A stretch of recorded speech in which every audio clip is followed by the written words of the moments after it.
Australia is a vast island continent, home to some of the hardest places to reach on Earth. For the mega trucks who keep the country moving, getting there is just another day at the office. Behind the wheel, some of the best and toughest drivers in the world. Legendary Outback Trucker Steve Grahame is getting ready for another epic journey. For more than 40 years, he's been battling Australia's toughest roads. Steve goes where others daren't. Things break just through the mongrel axle braking nature of the roads.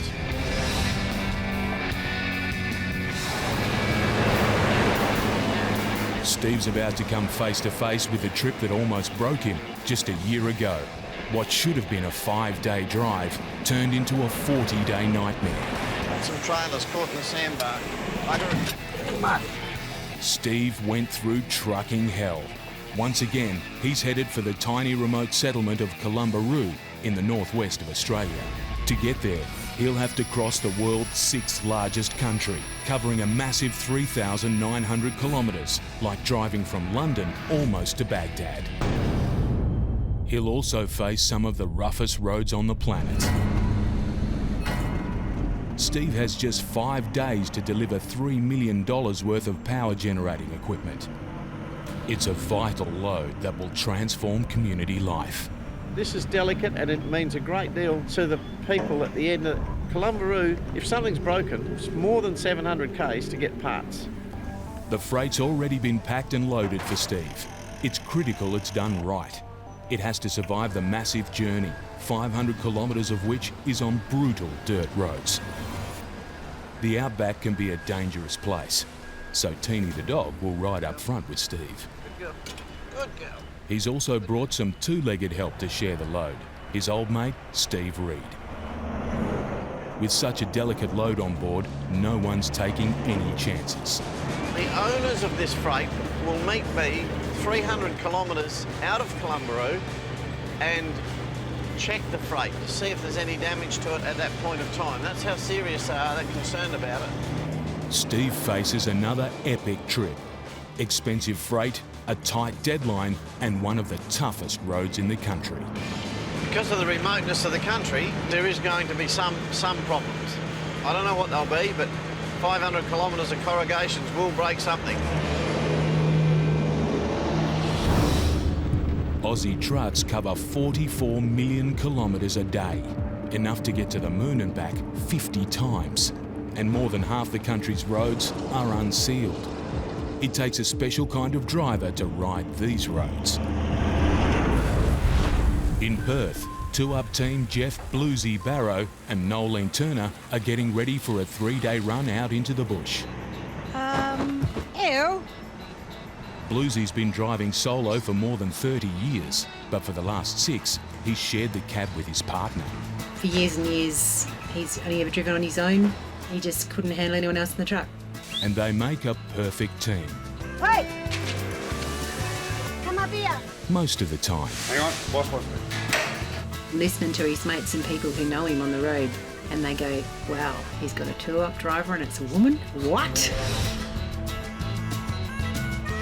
Living with him, eating with him, sleeping with him, working with him, it's a challenge. All right. That plug's it's your problem. Okay, I'm not arguing. Do you want a drink or not? How do you say you want to open the door and shove somebody out while you're doing 100 down the highway? Oh, you're an arrogant son of a bitch. I'll get you over there, don't you worry. Nolene was raised on a farm and has been driving trucks as long as she can remember. The machines in the trucks are always there. It's a feel. You've either got it or you don't. But this trip will be a test of more than just her skill behind the wheel. She's recovering from a painful knee reconstruction. My greatest fear, I would never push a clutch again. It's an interesting contraption. Put it this way, if I didn't have it, I wouldn't be walking. If her injury can't stand up to the trip, she could be forced to leave the job she's loved all her life. It'll actually be the first time that I drive this trip. I haven't driven anything yet. So we'll see how the leg goes. Making things even tougher is the destination. They're heading for the town of Alice Springs, at the very heart of Australia. It's one of the most isolated places on Earth, surrounded by thousands of kilometres of desert. To get there, Bluesy and Nolene will have to survive the Great Central Road, a 1,200 kilometre stretch of rough dirt track. Hold your line and then you'll be fine. It's a huge challenge for even the fittest driver. Oh, I'm looking forward to getting out there, trying to move. In Australia, 3/4 of freight is hauled by trucks, more than 500,000 of them, pulling 5 million tonnes a day. And the loads don't come any bigger than this massive dump truck. Fully loaded, they can weigh up to a huge 700 tonnes, double the weight of a 747 jet. Driving the biggest thing on the road comes with huge pressure. Only the best of the best can cut it. One of those is Danny Watts. At the moment, she's got a hell of a lot of weight on her.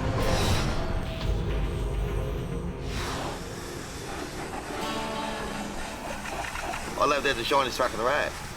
You go past people and go, oh, he looks after that, and that makes you feel good. It'll get dirty and I'll wash it again and give a love tap and I'd say, good job today, girl. But I look after it like it's mine. Like my wife said, that's you have a love in life, isn't it? Of course it is. Look, it's beautiful. She looks after it. We make money together. This time, Danny's making money getting this monster out to a Queensland mine site. It's the world's largest mechanical dump truck with a supersized price tag of $7 million. Danny's 200 kilometre run will take him from Mackay to Moranbah in rural Queensland. But there's a catch. He'll have to do it during the middle of the night. It's the only time Danny's massive load is allowed on public roads. He has just 6 hours to get the job done. Failure is not an option. It's a high-risk journey. Even the smallest mistake could spell disaster. We're not just playing in the park and kicking the football around like, you're being serious here. You've got a lot of weight up there. If it starts going off the road, you'll never pull it back. Yeah, you broke it. Oh, nearly broke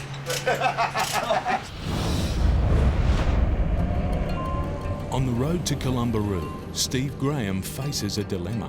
He needs to push hard to make his deadline, but with $3 million worth of delicate equipment on board, he's having to drive like he's on eggshells. We've got very expensive motors and generating systems, and it's no good to anyone getting out there damaged.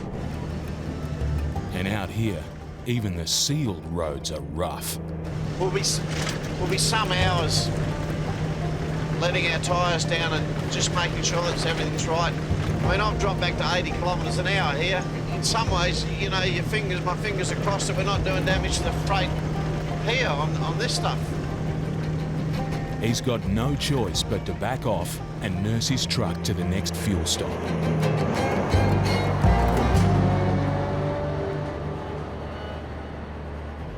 Steve's been at the wheel all day, driving as smoothly as possible.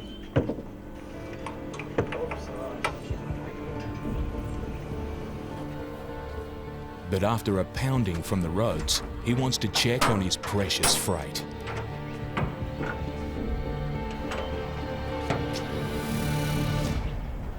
I don't like that.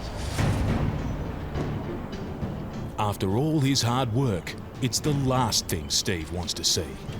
These things were obviously set up on this platform, and this platform's collapsed. And, you know, that's not good. That's not good at all, and I don't want to go any further with it. The worst damage is on 2 thermal mufflers.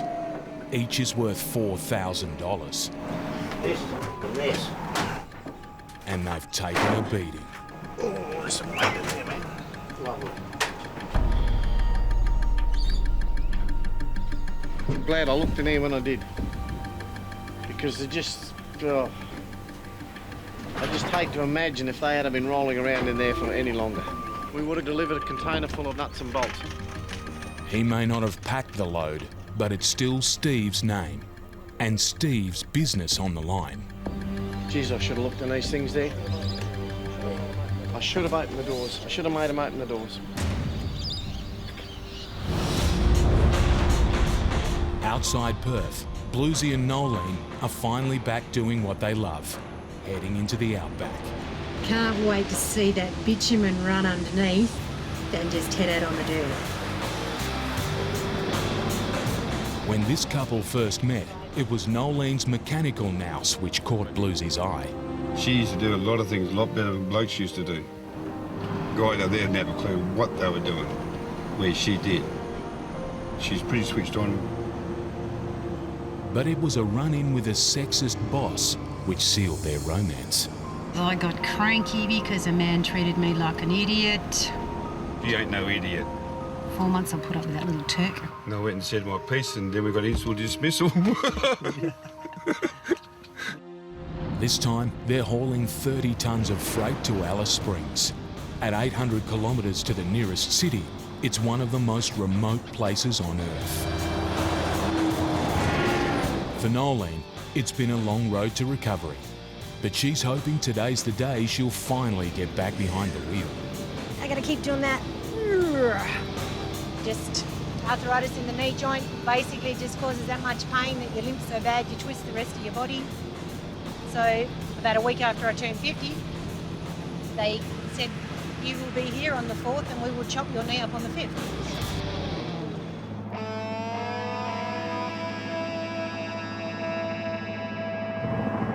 The smooth bitumen is about to be replaced by something much redder and much tougher. The Great Central Road, all 1,200 kilometres of it. It's a dirt track that will test both truck and trucker to the limit. To soak up the punishment from the road's surface, they need to lower their tyre pressures to almost half their normal level. Pretty keen to get behind the wheel. Sick of sitting around doing nothing. Gotta do something. Bust them. Have a go. Get out there and bite some dirt. Do something. Out here, road conditions are unpredictable. One thing that isn't is their deadline. They have 3 days to make it to Alice. The boss has said we've got to be there Tuesday morning, but he doesn't know what the condition of the road is, and we've got to drive to the condition of the road. Rough, we go slow. If it's smooth, I'll make up time.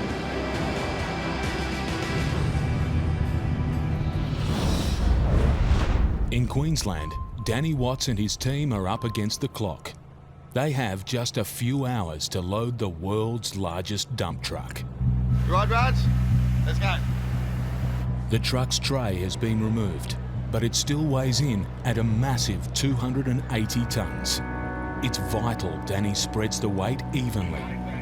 With millimetre precision, he must reverse all 80 wheels of his 30-metre trailer underneath the load to exactly the right position. Keep going. Little bit to your left, mate, if anything. Keep going. Straighten him up. Yeah. Danny nails it first time. Next, he needs to raise his hydraulics to take the full weight of the truck. And what the boys are going to do now, they're actually going to let the front suspension down. They drop the gas out of the front struts. The truck will actually sit on the trailer, and that way, as soon as I start lifting the trailer, the wheels will come off the ground. Danny's got just millimetres to spare. Raise the truck too little and he won't have enough ground clearance. Too much and he risks hitting high voltage power lines. Right, we'll start lifting up. Once the suspension is lowered, Danny prepares to take the strain. An equipment failure would spell disaster.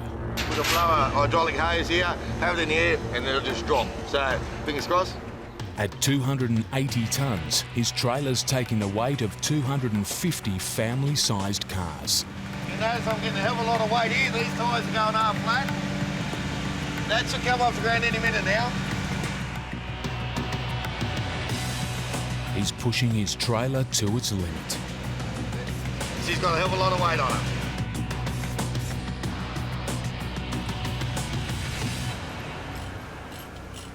The load is secure, but it's too heavy for the road.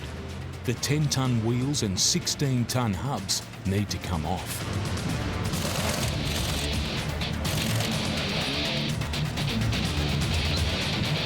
At $40,000 a tyre, it's an expensive pit stop. Next, Danny moves his 550 horsepower prime mover into position. Make sure you're hooked in. You go out here, it's not hooked up properly. Truck goes, trailer stays. Then it goes down. I don't want that embarrassment. After losing valuable time, Steve Grahame is on the road again. The damaged equipment is back on board. Up ahead is one of the toughest dirt roads in the country. With heavy rain, it can become a bog. We don't want to be slipping and sliding in mud holes. The rain that's forecast is probably only for a day or two. If there's a good shower out there or a good storm, it can play hell with my plans, and I don't want it. The Gibb River Road is a brutal stretch of track. It's just about the last place you'd want to take a 50-ton road train carrying $3 million worth of fragile equipment.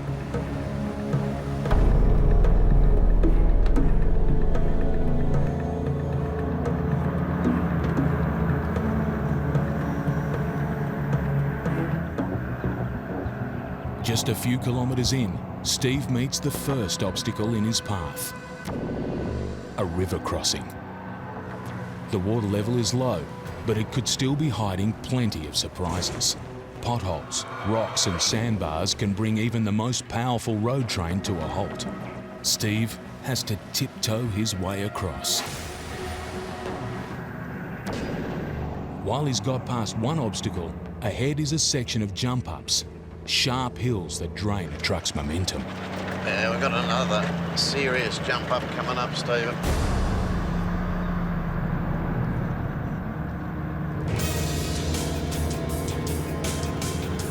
As he crawls uphill, he's burning a litre of fuel every 800 metres. Steve's using every inch of the road. The last thing he needs now is head-on traffic. I don't want someone with a caravan coming over the top here wanting to compete with me for it. I want it all at the minute.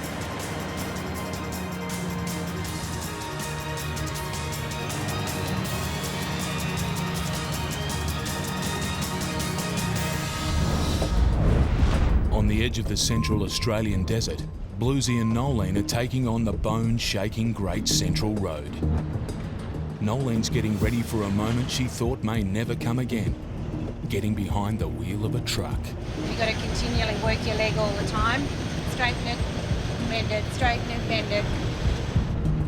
The road's living up to its reputation. The constant battering is taking its toll. After 5 hours in the driver's seat, Bluesy needs a break. Oh, you might. And it's Nolene's moment of truth.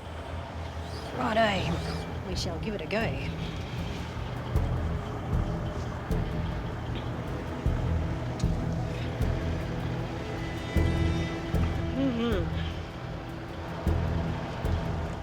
Day 2, mid-morning, we'll give it a bash.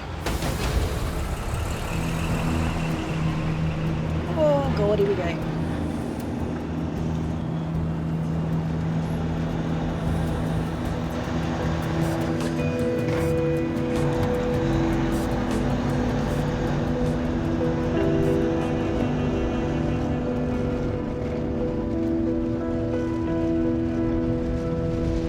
As long as I can get it on that clutch, it's all good. And get it off. Got a bit to go, but we get there. You don't realise how much you actually use a bent leg until you've got a stiff one.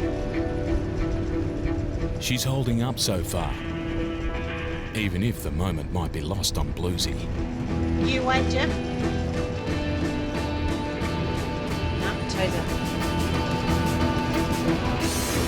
But it's not long before the road gives her injured knee a real test.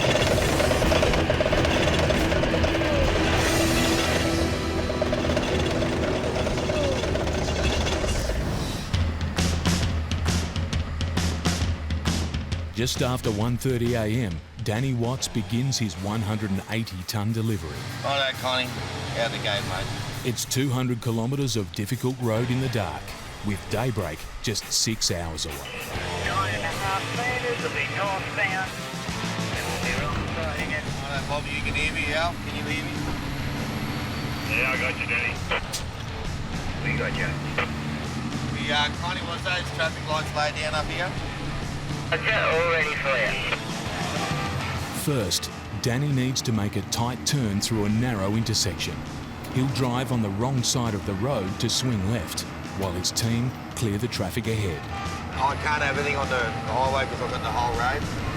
We want to come straight out there, boys? Yeah, keep going, one little stop clear. We've got one car and we'll be able to fix it. Because it's so wide here, we have to lay the traffic lights down.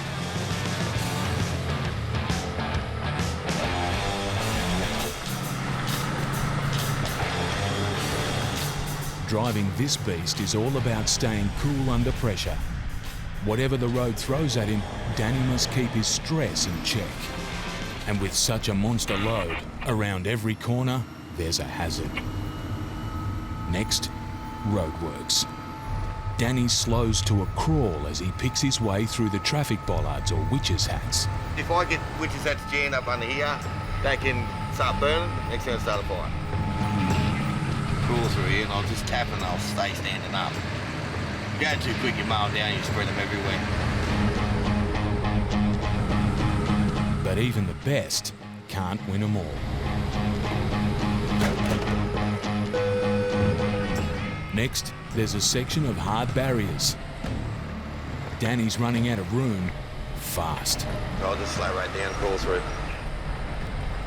Am I going down the right hand side, Bobby? One mistake and his $7 million load could be stuck fast.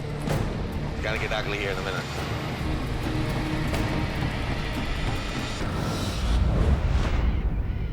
After climbing a steep jump up, Steve Grahame has made it to a rendezvous with the owners of his freight. Down the mufflers, you can see.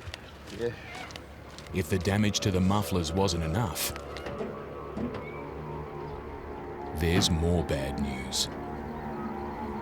The engine mounts have actually compacted and crushed. It's simply the material it was made out of. I mean, I'm not an engineer, probably needed to be a bit stronger. You know, I hate being associated with any sort of a delivery that doesn't give the customer what he's... They buy new stuff, we cart it out there, it should be new when they get it.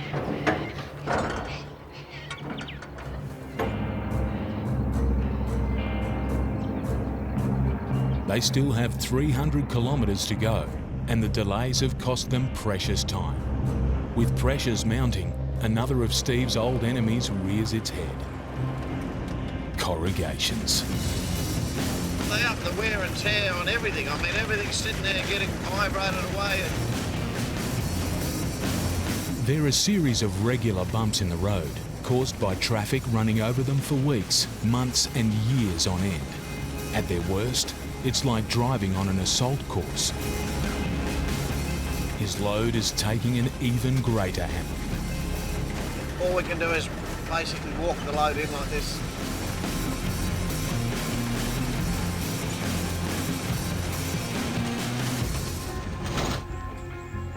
It's more lost time, but Steve wants to check his freight again.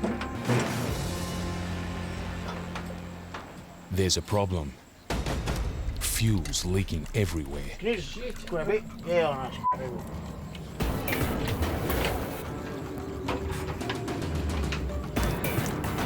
It's a dangerous situation. You really don't want all that splashing around in there, do you? The boys must stop the leak and pump out the fuel fast. The deepest point will be in that corner. She's away. No, you only got 3.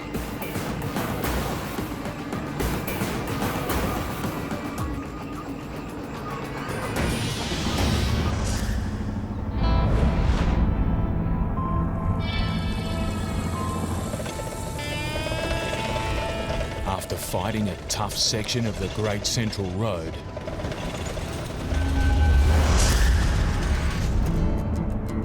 Nolene has made it through her first big test behind the wheel. The road is finally giving her knee a breather.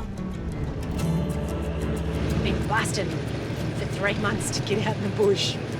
Sitting there waiting patiently, doing as I'm told, is the knee's going to work or not. But hey, guess what? I'm out here doing it. Yeah. And that's a good feeling.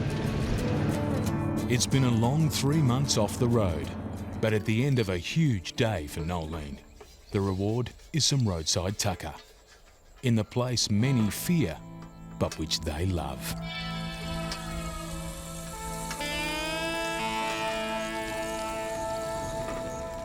It was awesome getting in that truck yesterday. I feel like I'm alive again.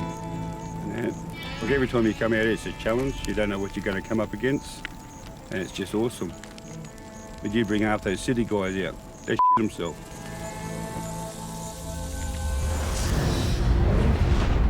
After navigating his 200-ton truck through a tight section of roadworks, Danny Watt's most dangerous obstacle is just up ahead. High voltage power lines. We'll have Dutchie on the ground, the high wire bloke. He'll be standing there, his son will be out on the side there, holding a big pole up, lifting the wires up.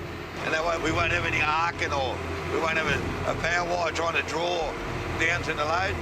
In the pitch black of night, he'll be driving blind, relying on his pilots to physically lift 10,000 volt cables. Get it wrong, and the results could be disastrous. Dude, there's a big spark. It'll blow every tire on this truck. They can stuff that machine in the back. The whole thing will come to a grinding halt.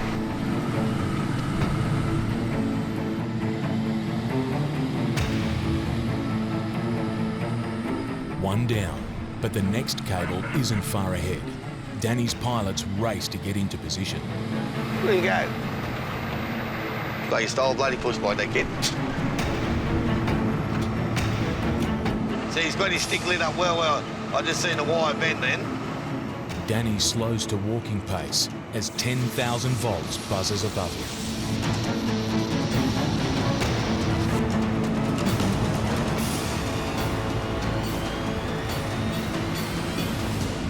There's just one more cable to go, but it's the most dangerous of the lot. They've built the road up underneath the wire. The raised road surface will put Danny right on the limit of his clearance. To get under the cable, he'll have to lower his trailer as far as possible, just 60 millimetres off the ground. Inch by inch, he creeps under the last high voltage wire. One big spark could end the journey right here.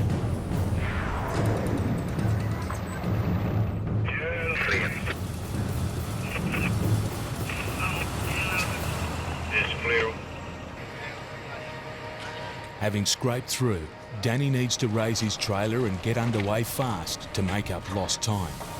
Go on, old girl. But there's a problem.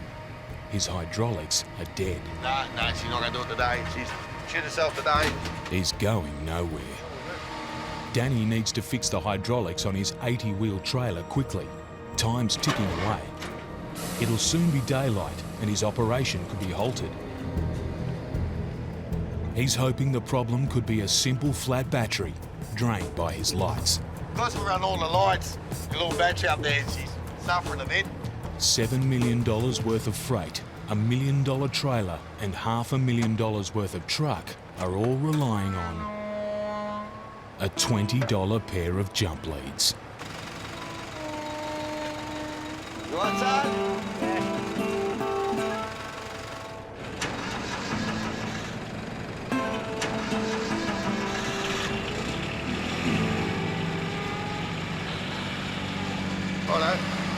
We want to go again, let's all go.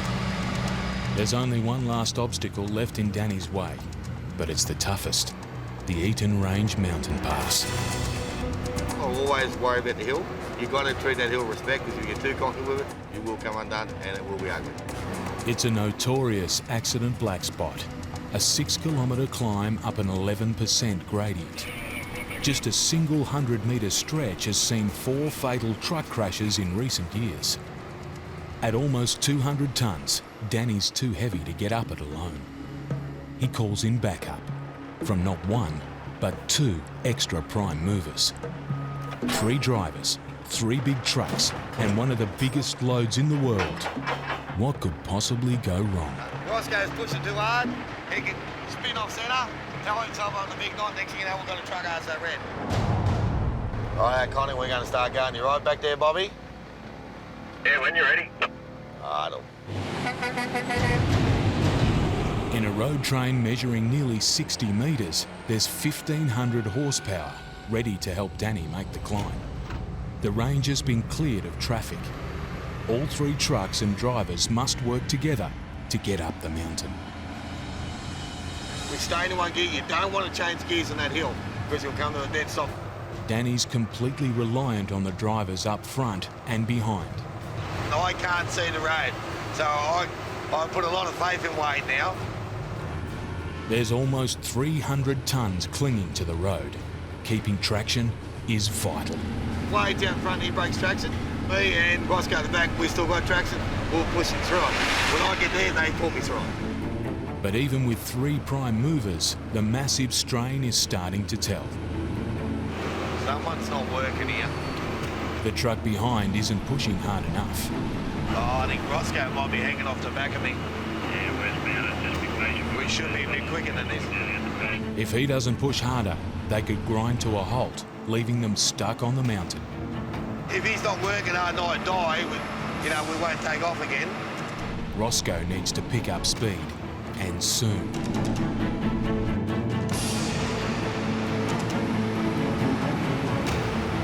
He's kicking in there.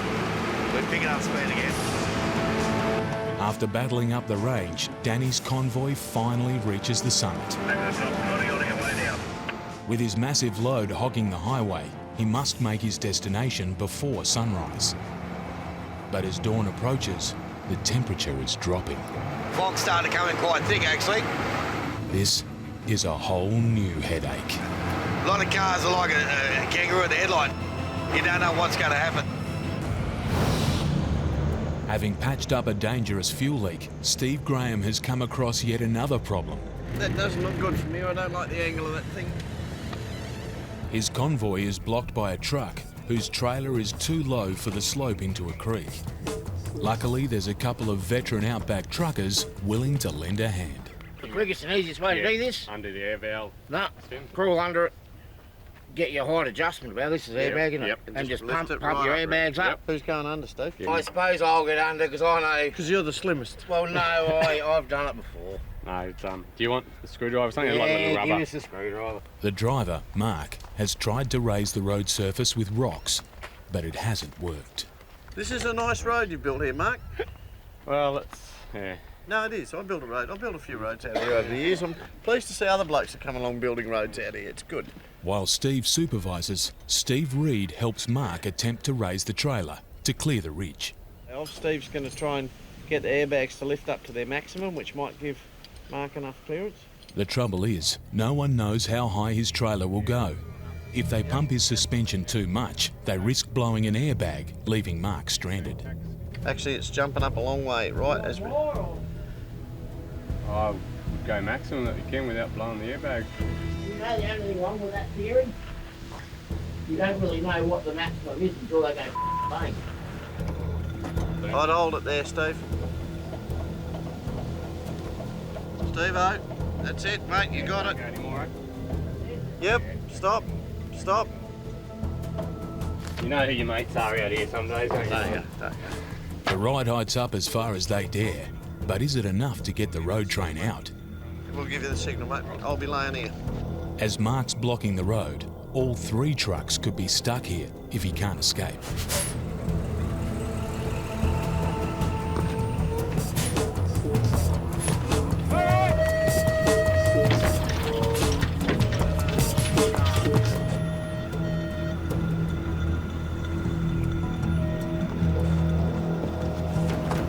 Job done. While it's yet another delay for Steve, out here on the toughest roads in the land, it's all about helping out your fellow trucker. 1-800 assist, we may not be there. Thanks for that, eh?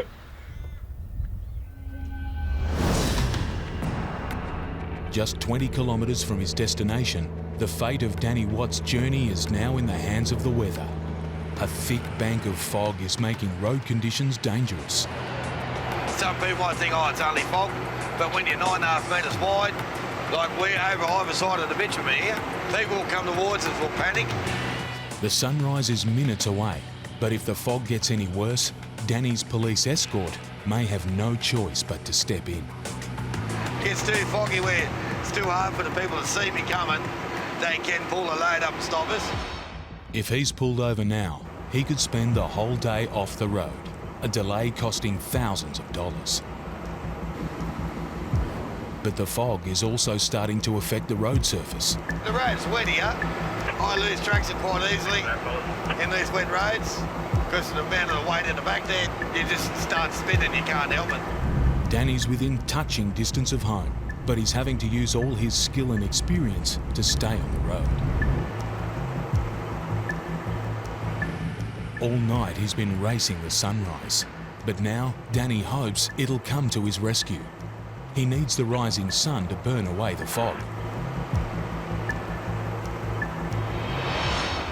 Finally, the road is clear. After a hard day's night, he's almost at his destination. Puts a big smile on my face and makes you feel proud that you can get it there. That's why I love doing this job. He's driven $7 million worth of equipment, weighing 180 tonnes over 200 kilometres, crossing mountain ranges, roadworks and bad weather. But for elite trucker Danny Watts, it's just another day at the office. You get obstacles thrown at you, you don't stress, you don't scream and panic and yell and carry on like a lunatic about it. You just got to cop it on the chin. You don't have to big note yourself about it. Just get on, do your job and just get it done.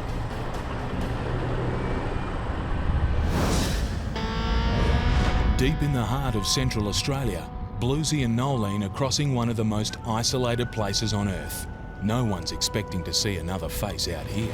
Go turn around the bush park up the road here a bit. Roger. With temperatures into the high 30s and 500 kilometres to the next town, a lone cyclist is the last traveller you'd expect to see. No, but you can get that more sense. Having looked forward to being on the road together, it seems the long days in the cab are starting to get to Nolene and Bluesy. You don't get it, this really shits me off. I share everything with you and I keep things for you.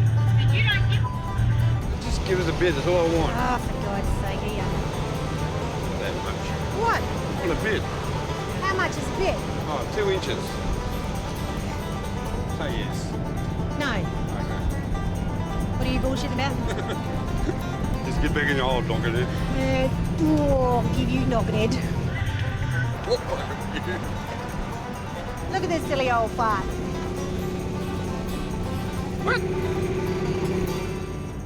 On these roads, when the going gets serious, being a team can save your load and your life. It's one of the hazards of dry dirt roads, a dust storm. Bluesy can't see clearly ahead. Hold your line and you'll be fine. If he stamps on the brakes, he risks rolling the truck. He needs Nolene to help him stay on the road and out of the path of oncoming traffic. Come my way a little bit. They must work together to get through it. It's all straight. Come my way a little bit. You're too far to the right, love.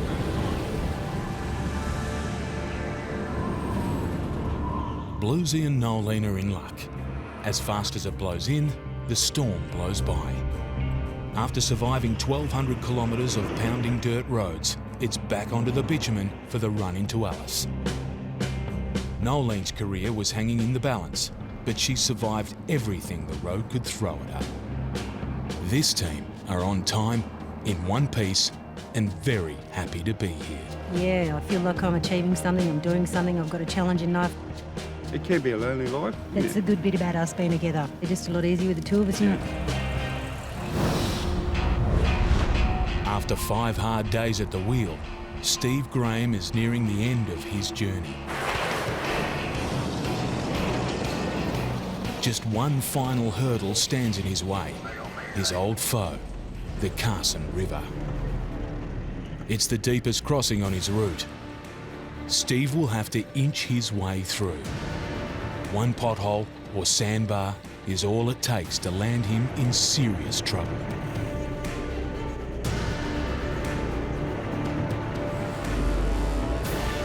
He's through the river, but the road has another trick up its sleeve. I won't get up here. He's stranded within sight of the finish line. The road's having one last go, it just won't let me go. I've got 20 kilometres to get this load in and it's just pulled me up at the Carson River, my nemesis. To get out, Steve hooks the two trucks together. It'll create an 1,100 horsepower monster. One will push Steve up the bank and he'll then tow his mate behind. 4 trailers, 70 metres long, 100 tonnes and 100 wheels. It's a big road train. Steve will need every ounce of horsepower he can get.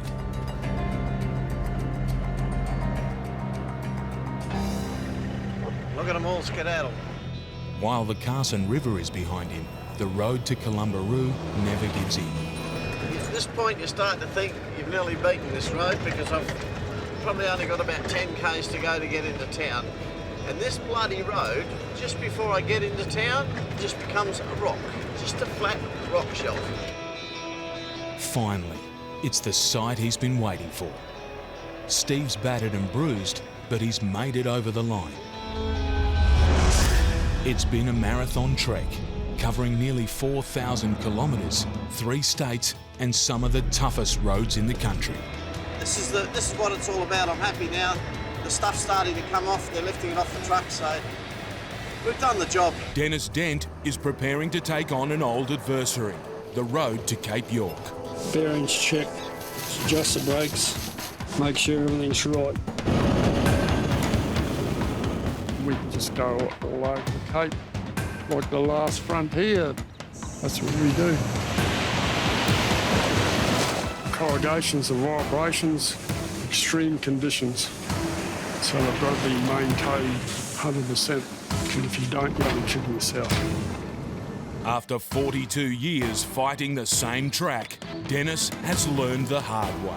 We learned a lot back in the early days about how to hold trucks and how to get trucks out, how to drink Captain Morgan Run and work. It's been a lifelong battle, but Dennis is ready for one more round. They actually call you up on the radio and say, well, we're going up to play in the mud today, Denty. So there, we'll have a bit of a go. Dennis is heading 730 kilometres deep into the wilderness of Cape York to Bramwell Station, Australia's northernmost cattle property. They call me the 4 o'clock man. Oh, I like getting away early. When anything goes wrong on the road, you're pulling up your sleeve. Joining Dennis on the front line is his long-suffering Mercedes truck. It's been his workhorse for 15 hard years.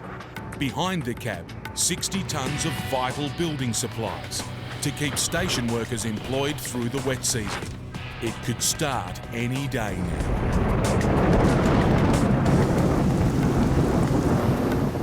Once the wet arrives, rivers will flood, cutting the Cape off for months. People used to go, oh, we'll get across, watch me. Next thing they're floating down the river. Experience has taught Dennis that he needs to time his run right. You know, you've got a small window of opportunity to get up there. But the start of the wet is notoriously hard to predict. Who can tell what the weather's going to do? If he gets it wrong, he could be stranded for weeks. Oh, it can become real serious. You can bog your truck and really be in a lot of trouble. Also playing on his mind is his body. Because when the road's really rough, you know, it knocks the shit out of you. Like, I mean, I'm not 25 anymore. I'm 67 years old, you know. And lately, Dennis has been feeling his age. Yeah, it's a young man's game, eh? Old man should be doing what I'm doing. But he's not ready to hang up his keys yet. Right now, his customers are depending on him. And until this road says enough, Dennis will keep pushing his body and his truck to the limit. I've always got out. Sometimes by the skin of my ass, but I've always got out.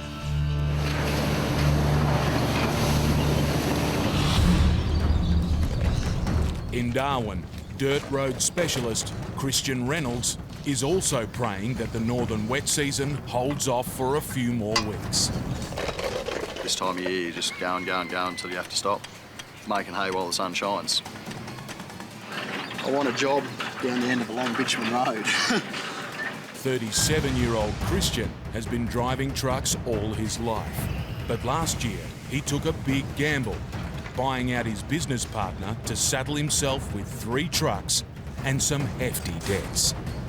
Like most transport companies that start off, we struggle a fair bit. To keep the banks at bay, he needs to keep his rigs moving and the money rolling in. That's a tall order on the road Christian rides. A gravel road gauntlet. Through the heart of Arnhem Land, a vast Aboriginal reserve 3 times the size of Belgium. This is wild country, ruled by the forces of nature. Roads out here face a constant onslaught from the elements. It's just notorious and hard, corrugates, and there's a lot of the road there that's just worn out. Hasn't got too much gravel on it to hold it together anymore, and the road just breaks up and goes to bull dust.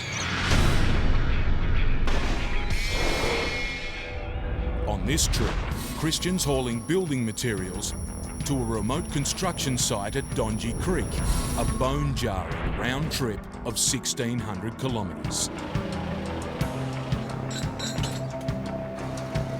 His job is to shift 48 concrete bridge beams. It's a delicate task. If Christian cracks one, it'll have serious consequences. You don't make spare ones. Like, there's 48 beams, I think, for the job, and they only made 48, so if you wreck one there, it'll be expensive for everyone involved, you know. Adding to the pressure, the rain is closing in.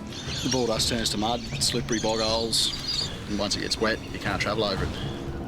Every year, the road gets shut down for months, drying up Christian's income.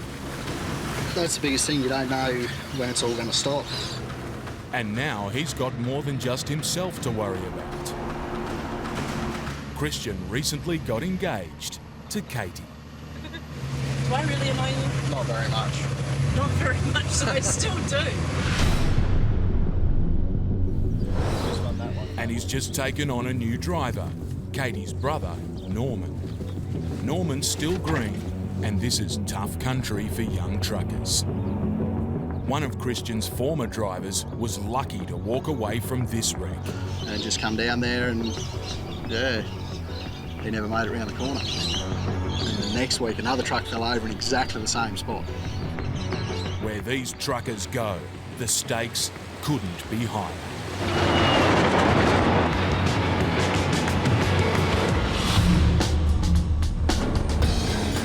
On the streets of Perth, one-man business Turbo is reaching the end of his rope. If people want to understand what stress is, I invite them. Come and step into my shoes for 2 weeks. That hurt. Live how I live for 2 weeks. Thanks. Don't need these right now. Do what I do. Get in there. Turbo's been on the road for over a month now. He's desperate to see his family, but he can't scrape a load together to pay his way home. My way of coping with it is to be a nut job. Look, a starfish. See? Starfish. It don't look like they're coming to get me. Turbo hit Perth 3 days ago.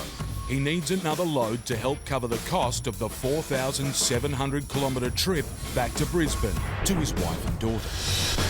I'm your slave. Get this, do that. Living with Turbo can be a challenge. He stands with a hose and watches me wash the truck. I've tried for the last 15 years to train him.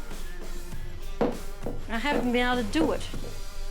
He may not be housebroken, but family means the world to Turbo. Everything I do day in, day out is for Joe and Tracy. That's it. I don't do it for myself, I do it for them. Back in Perth, Turbo's finally found a customer. She's moving house. Lid go down, lid go up. Lid go down, lid go up. But all of her gear doesn't pile up to much.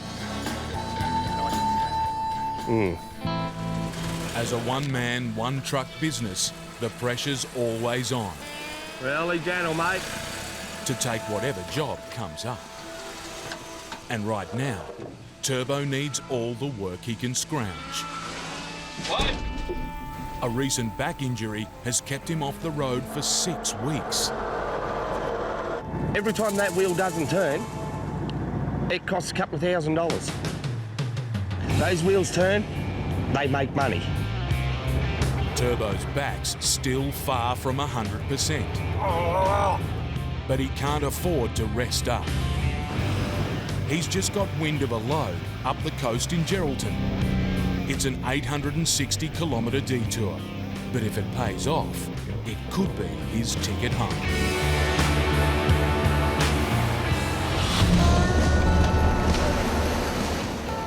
On the road to Bramwell Station in Cape York, Dennis Dent's journey is off to a good start. How you be today, Dennis? Yeah, pretty good for an old fella, mate. His worries about the rain are being left behind, in the dust. But up ahead, there's news to dampen his spirits. 5Ks before Musgrave and she just turned to slop. Yeah. And sure enough, the road steadily changes from good We've had a few storms through here, good ones too, by the looks of it. to bad And we go here too. to downright ugly. Driving through the water, don't drive around the water. Stay in the middle of the road. Stay away from the edges there, because that's where it's soft.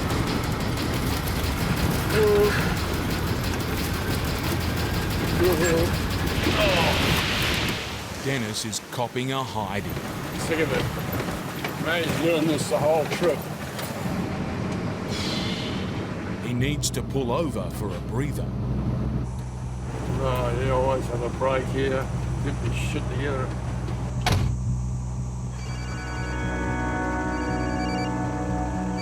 Yeah, how you going? It's his partner, Anne.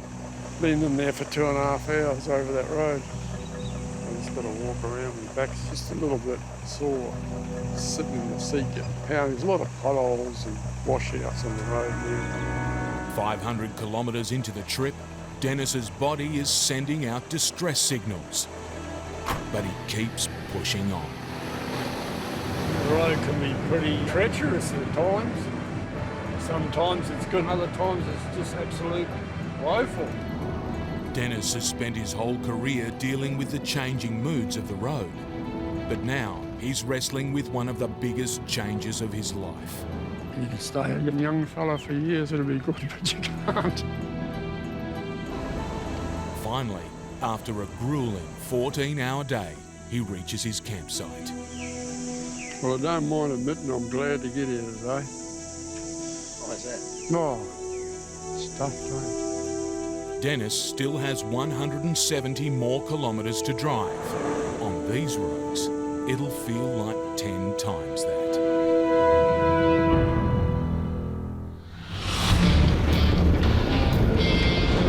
Christian Reynolds is blazing a trail to a remote building site in Arnhem Land. Customers are a bit stressed about getting their freight out there in time, just with the weather turning bad. With the wet season due any day now, Christian's been working non-stop. For his fiancée, Katie, sharing the cab is the only way they can share time together. Like I'll see him like once or twice during the week when he comes in to load. It's like he comes home, has a shower, gets ready and goes. Katie's passionate about trucking. Oh, I love that truck, isn't it pretty? But lately, a back injury has kept her off the road. I was stuck at home for months, spent 2 weeks in hospital, so yeah, all very exciting. Being with Christian on this trip also puts her mind at ease. If he doesn't ring me from a certain point, I'll give him a certain amount of time before I start panicking in myself, just because there is so much that can go wrong out there. Foremost in Christian's mind is the destructive potential of the road ahead. We go through a lot of brake boosters. Like on the corrugations, the brake boosters actually break off. Cab mounts, door hinges, they just all flog out. In this game, damage means money, something any new business is short on. You seem just to get ahead and then things happen. See, that's dirt roads, everything's expensive. At the end of the bitumen road, it's time to let their tyres down for the beating ahead. It's more given so that you don't get the shot through the trailer as much. But then Christian spots the last thing he wanted to see. 2 shredded tyres. Like, it doesn't take long to rack up $1,000 worth of tyres. And the dirt hasn't even started yet. You're just throwing money away.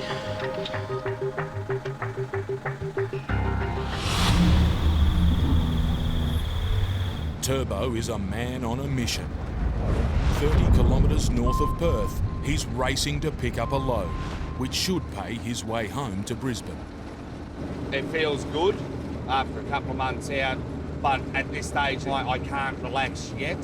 I can't let my guard down. But on the open road, disaster lurks around every corner. Sparks flying out one of these trailers. Something's going on, mate. Back in there, eh? Give us a moment.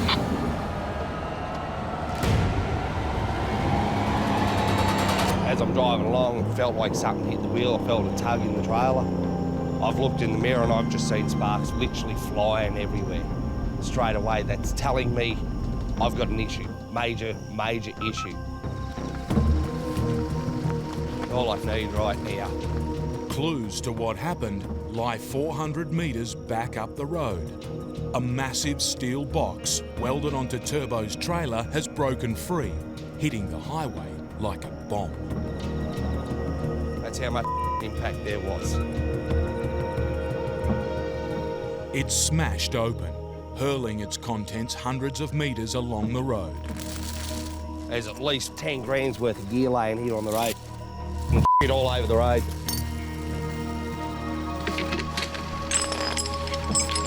That's... I don't need this right now. And God knows what gear I've actually lost. I am absolutely pissed off. My gut is turning. That's how I feel. Turbo's got a big job cleaning up the damage. So now I've got to gather it all up. Somehow I've got to drag 1.5 tons of gear back up the road. But suddenly, he needs to act quickly. Another truck's coming. Yeah, take care here, northbound, and just come over the ridge, eh? And Turbo's radio isn't working.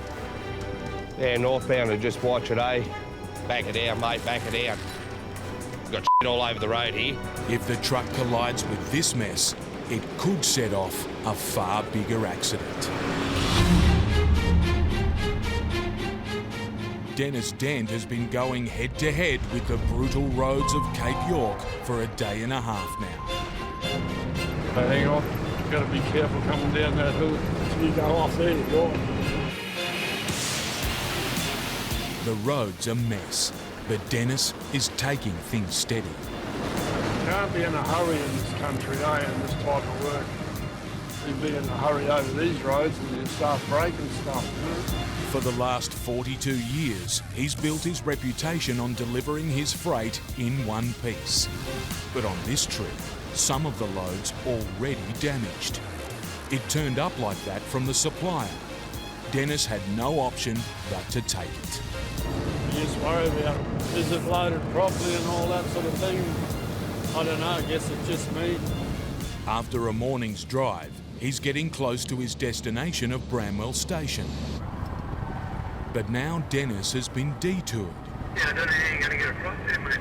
Into a dead end. What a circus. So what are you going to do now? After a 20-hour battle with a broken-down road, Dennis is now trapped on a section which is being repaired. Well, I can't get out. Out here, the sight of heavy machinery is usually a reason to celebrate. Oh, back then, you bogged a truck. There was no machinery to pull you out. You just had to jack it out and get it out yourself. But today, they're just slowing Dennis down. Hang on a sec. We'll chuck some dirt in that follow that for you. Guess I've got plenty of machinery if I get stuck there to pull me up.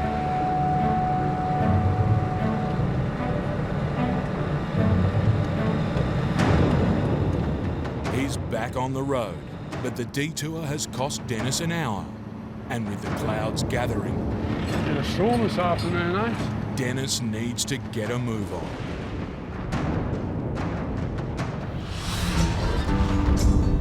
On the central Arnhem Road, Christian Reynolds is replacing 2 flat tyres. I'm not impressed by it, but it's all part of it, eh? But now he's got another problem. He's running low on spares, and he's still got 600 kilometres of dirt to go. Yeah, just a bad run. But a passing truck alerts Christian to an even bigger worry. No, I haven't passed him anyway. They're still behind you somewhere. Norman, Christian's rookie driver and Katie's brother, is missing in action. They never saw Norman anywhere, eh? Oh. Norman set off on the same run a couple of days ago. By now, he should have crossed paths with Christian and Katie on his drive home.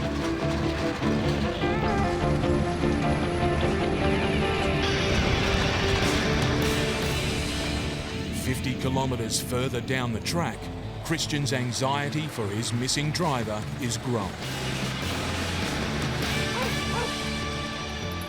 I thought I would have passed my other truck by now. As the night goes on, the concern deepens. Oh, he should be out this end if he got away at lunchtime. Well, he should have. A parked truck ahead offers a glimmer of hope. Oh, yeah, you haven't seen a Transstar with a couple of flat tops in the travels, have you? Nah, this morning there was an old Lander with a bridge pylon and a backhoe and on it. That's all I've seen. Yeah, all right. No dramas. The condition of the road is only making things worse. There's big corrugations just about to trip over them. Yeah. Like it's dusty as anything. Look how much water's lying about. You know, they've had a lot of showers through here. And still, no Norman. He's my brother-in-law. He hasn't done much driving, but he's he works hard, eh? And he's steady. He just pokes along, and he's keen to learn.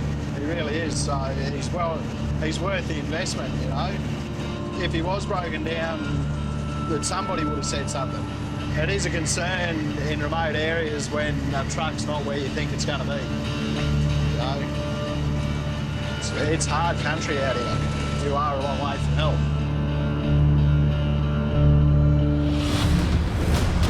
Back it out, mate, back it out. On a highway north of Perth, a truck is on a collision course with the scattered remains of Turbo's toolbox. We've got shit all over the road here. With Turbo's radio not working, he can't warn the driver. Just run over me gear, it's all right, kid. Too bad if I was on the road, mate. With no way of alerting passing trucks, Turbo needs to clear the road fast. But this is no small job. Probably about 5 o'clock in the morning by the time I get to Gerald and get to bed. Oh, let's just turn this into a long night.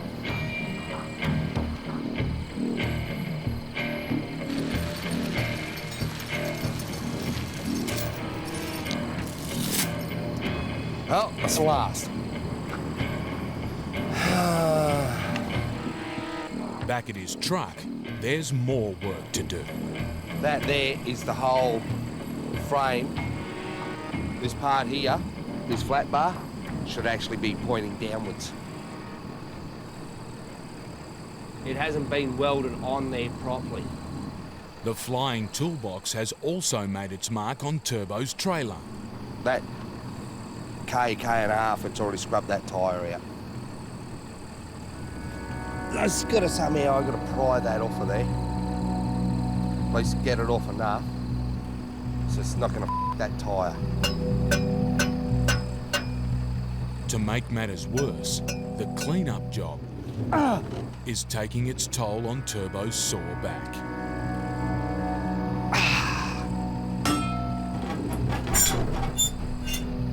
But it's the impact on his bank balance that hurts the most. At a rough estimate, there's probably 8 to 10 grand's worth of gear that was sitting in that box. I've probably recovered 5 grand of it, say 3 or 4 grand that's belongs to the wilderness now. Making money out of this journey has just taken a U-turn into the red. Heap of don't need this right now. Dennis Dent has made it to Bramwell Station in Cape York. I was pleased to get here. It went quite well, really. With the clouds starting to build, he's looking for a quick turnaround. This time of the year, you know, you can get some big storms. You know, you've got a small window of opportunity. Dennis gets to work, closely supervised by the station's pet. It's a brolga. Follows you around like a dog, eh?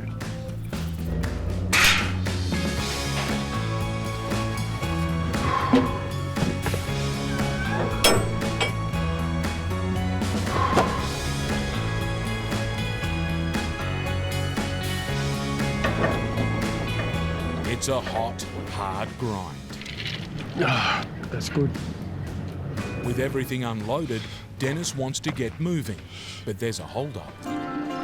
The damaged freight Dennis was told to bring up is causing a dilemma. It's a pain in the ass. The owners can't decide what to do with it. This is the part that annoys you. Maybe I shouldn't have accepted, but I wasn't in the yard when it come in. Oh, we'll send it. No, we won't. Yes, we will. No, we won't. I just want to get finished. I've had enough. Finally, there's a decision. Frigging around all day and now decide to put it on. It needs to go back on Dennis's trailer to be returned to the supplier. Most of the afternoon is gone, but Dennis's day is far from over. Oh, bloody thing! Before he can drive out of here, he needs to stack his trailers on top of each other by reversing up a steep ramp that's falling apart. On such a sharp incline, it's a struggle to get any control. Oh, you bloody thing! Stacking 2 trailers, which are exactly the same size, leaves no room for error. Bloody joke, mate. It looks impossible, but Dennis refuses to give in.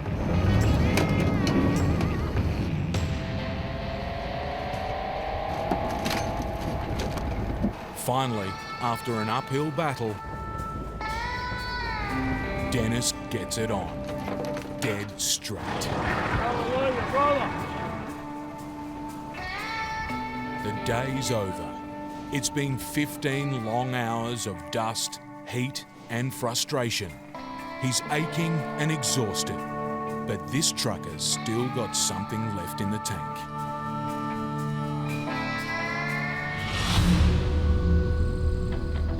In Arnhem Land, Christian Reynolds has spotted a vehicle in the distance.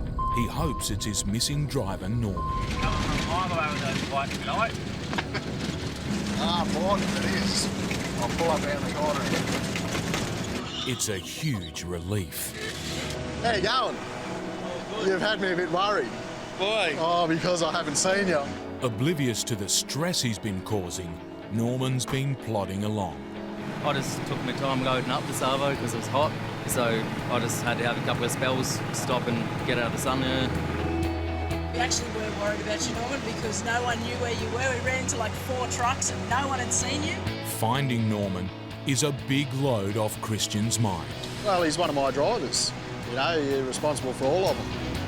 You know, like I've only got him at the moment, but last year I had 3 going, and you're responsible for all of them. So, you know, if they've got an issue, it becomes a bigger issue for you. Now it's time for Norman to help Christian out. Okay, so you got 2 good spares. Yeah. Right, we're going to swap some tyres. I got no spares. All right. We had them flat tyres before we left the bitumen. With his tyres replenished and his driver accounted for, Christian leaves Norman with one last word of advice. Just remember they're just beams. What? Don't kill yourself for it.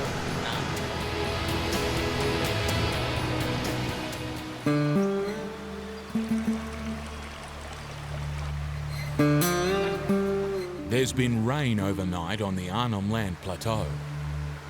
Exactly where Christian and Katie are now headed.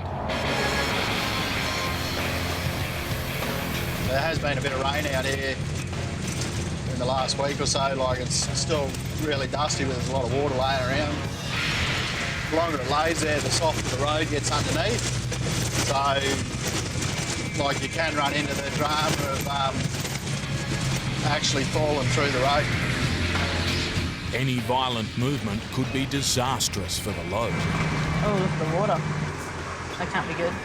No. The beams look solid, but each has a series of internal hollows. Even though they're concrete beams, they are reasonably fragile. Sliding off the road could bring this trip and the bridge construction to a sudden halt. If you're flat out standing on it, it gets that slippery when it's wet. I'm really over the dirt roads. I really am. Suddenly, something's come loose on the back. Christian has to pull over.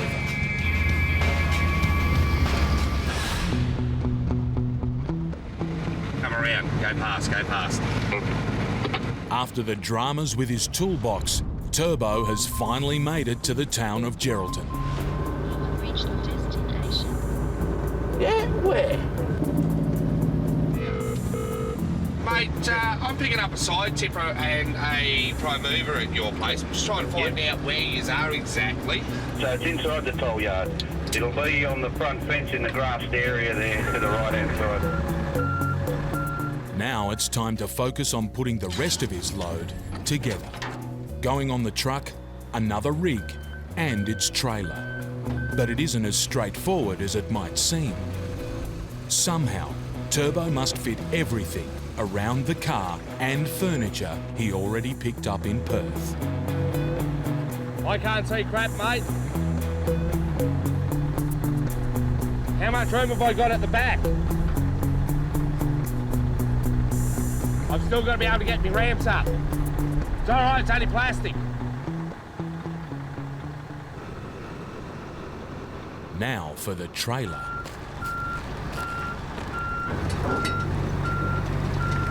That's the edge. Keep going like that. Put the dolly lock in. But Turbo may have bitten off more than he can chew. How close is that?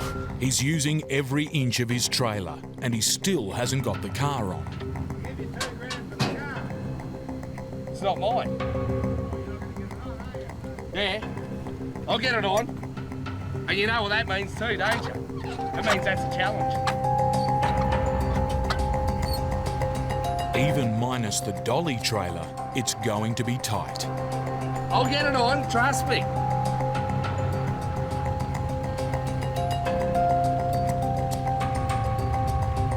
Centimetre perfect. Finally, Turbo can head for home, 4,700 kilometres away. His journey has just begun.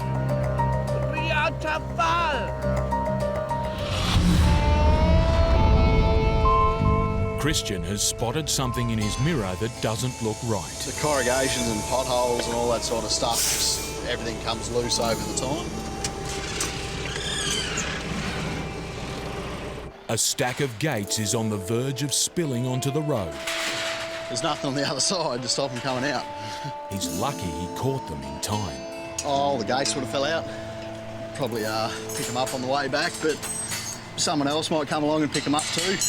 Like some things, you look at them and by the time you pull up, they've fell out. And that's not all that's been moving around. These back two beams have moved a little bit, eh? They've moved backwards about an inch. The dirt track is starting to take its toll on the load. There's just 70 kilometres to Christian's destination, but two major obstacles still stand in his way. a double river crossing that's caught him out in the past. You can get the whole truck and trailers out of the river, and that's it. That's as far as you can go. You just sit there spinning on top. To give himself the best chance of making it across, Christian needs to break up his road tree. It's pretty steep out the other side as well, so I usually stop on the western side and split trailers up and just pull them all through one at a time. The first river, Annie Creek. No other blokes that have gone through rivers and punching fuel tanks from rocks and things like that. I always go pretty steady and try not to pull too much water out of the river because it washes the bank away. It'll get a definite step in it, and it's hard to get out of then. And that's just from dragging the water up the bank with you when you go. While he's safely across, next is the Goyder River, not the sort of place you want to get stuck. Yeah, but I've seen them in the Goyder. Big, saltwater ones. Big enough that you wouldn't go swimming in there, that's for sure. Christian needs to make sure he's on the right line. If you go straight across, it's got a hole in the middle of it and it's quite deep. There's a sign on the other side that as you come in, it tells you to go right down to the left-hand side where it's shallower. You can't always do that in the truck, just because of the sheer length of it. You can't get down there that far. It felt like you were going to get bogged in it, but yeah, it was all good. The next hurdle, a slippery bank. It's just the banks on either side that give you trouble. Yeah, with two trailers on, you sort of run out of traction and you just can't pull them any further. He's got both trailers across. Now to hook up and drive the load in. Their destination is only 40 kilometres away. After running the gauntlet, they arrive unscathed. But at the construction site, it's not all good news. Max is waiting for you. Why? You'll find out. Oh, he's got The bonnet's up. The bonnet's up, but he's got something loaded. A fellow trucker has broken down. He's blown a water pump and he's not happy about it. Well, we put big money into road tax. I feel like sending a bill for my truck repairs to the government and say, well, here, this is what you've cost me because you haven't maintained your roads. Christian will have to pick up the pieces. We'll take all his gear and my gear back together. So we're in for a nice easy run home, stack one of our trailers up and just go home as a single, and now we're going to go as a triple. Getting two trailers in here was hard enough. Now, Christian's got to drive out with three.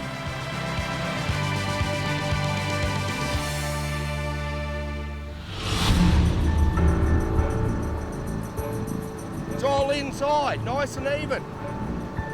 Great teamwork.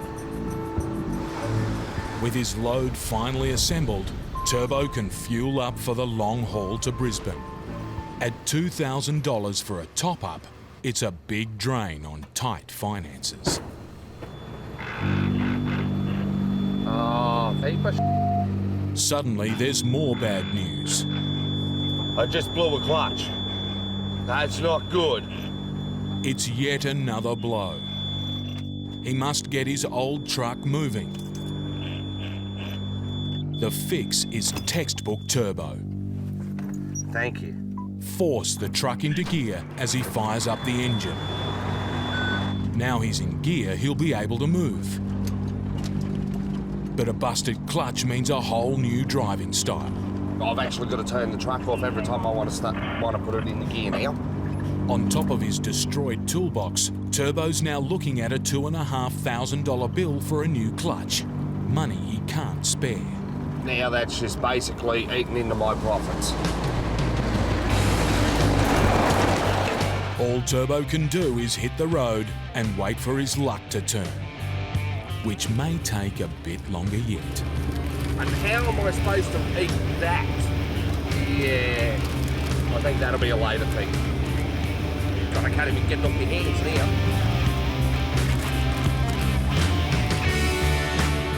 Further down the road, Turbo's fortunes still haven't changed, but the winds have. And just bang out of nowhere, it was just like a mini cyclone hit me. Gale force winds have suddenly sprung up. Turbo's driving straight into them. With this headwind, it's playing absolute havoc. It's grabbing me and it's just slamming me his fuel consumption is blowing out. I would probably, at the moment, average 500 metres to a litre. I have no fuel economy. And his tarpaulin is blowing loose. The biggest thing that's causing the drama, inside this tipper, the whole top of it's open. So the wind's just going straight inside the bin and it's just acting like a big parachute. It's not the first time I've faced tornado-like conditions, especially sort of when we get out towards the Nullarbor there. Turbo faces a long and winding road home. At any moment, this wind could blow him right over. It's just playing havoc. It's grabbed me and literally slammed me straight off the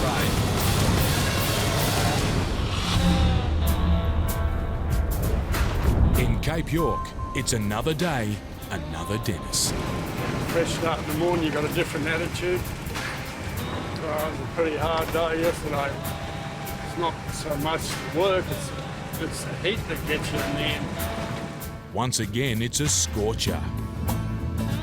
Good weather for reptiles and for drying up puddles. Dennis is headed for home and cruising over the same road he wrestled on his way out here. Incredible how quick the road changes, that's what I mean. Every trip's different. Ahead is 480 kilometres of dry dirt and not a cloud in sight. For Dennis, this is what it's all about. This has been a really good run, actually. It doesn't always go that smooth, I can tell you. By the afternoon, Dennis makes it safely onto the bitumen. We've done it again, old girl. Just as the rain arrives. Start getting that torrential rain then. Could rain for 2 or 3 days without stopping. Rain all night, all day. Once it starts raining, it just keeps raining. It's a moment for reflection. The start of the wet season. The end of a journey. The twilight of a career. Everybody asks me, oh, you're going to give it away? I'm giving it away every year. But I love it. It's like a big family in the Cape to me. And I love the people up there and I enjoy what I'm doing. Hallelujah, brother. We're home. As trucking routes go, it's probably the toughest in Australia. Through the hostile wilds of the top end of Western Australia, where roads can be goat tracks, and goat tracks roads. Just a shocking road to bloody driving. It's the lonely beat of husband and wife truckers Nick and Joe Atkins, about to take on one of their roughest assignments yet. It'll test the patience between me and the wife anyway. It's a bone-jarring supply run on one of Australia's worst roads to one of its most isolated communities. Won't be an easy trip, that's for sure. There'll be a little bit of strain on the relationship in the truck and everything else. Nick and Joe are making final preparations for an epic trip to a place even they rarely visit. From their home base at Kununurra, on a 1,000-kilometre round trip to the tiny outback community of Candywall. They'll be in the same cab day and night for more than a week. The husband and wife team makes it a lot easier. We work well together sometimes. With the tempers, well, I could mention a few things that shit me, but we won't go into them. But no one was laughing on their last trip when they blew their engine. He's straight back up again, 120. A hit that shut down their business for months. That's not good. We lost a bit of work out of it. Hopefully this new motor we get another 1 million kilometres out of it is what we're hoping for. The replacement engine set them back $15,000. Checking all on new engine. She hasn't used any yet, so which is good. It's reconditioned, not new. And this next job will be a brutal test of whether it was worth the investment. If it's a good motor, it should handle it. If it doesn't, it's a crappy motor. This is the sort of trip that we sorted out. A lot of strain on the engine. The load for this trip is a small house. 14.5 metres. and 3.4 wide. A portable building known as a donga that will become a much-needed schoolroom for children shut off from the world. Right, that's done. It'll be hauled over 500 kilometres of terrible roads. If they do break, all the glass won't be all over the floor. Nick and Joe have to make sure it arrives in one piece. A lot of sharp corners, a lot of Up hard and down pulls. hills and the corrugations, of course. We'll just destroy that donga if I don't go real slow.